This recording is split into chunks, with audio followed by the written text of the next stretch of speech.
Okay, so for my restaurants, the reality is I set up a boot camp inside the restaurant. When I hire someone, I don't bring them in on the slowest day part. A lot of times you'll see a restaurant, what they'll do is they'll bring them in on a Monday, lunch, when there's no business. And then the employee will stand around wondering, well, what do I do? How do I do it? When do I do something? There's hardly any customers. And they're sitting here watching you as a manager doing virtually nothing as well. You are now training them that that's okay. See, I would rather get them off the bus. And immediately, the moment they hit the ground, it's intense. It's at the peak volume. Well, I can't train people when it's busy. You can't train people when it's slow. You have to train people when it's busy.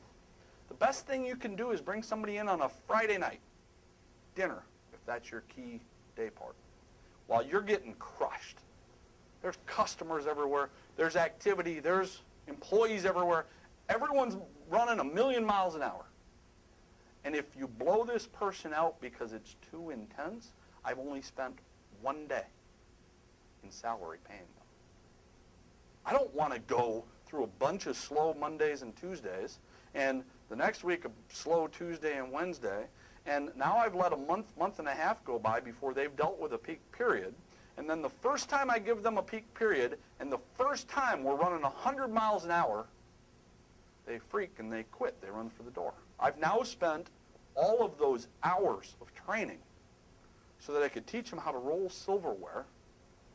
I could teach them how to take the trash from point A to point B. I could teach them how to do dishes for nothing, because as soon as the peak period comes, they're gone. See, I like doing it the exact opposite. Bring them in a boot camp type setting, intense right from the start, high energy. They leave that first night, they either love it or they hate it.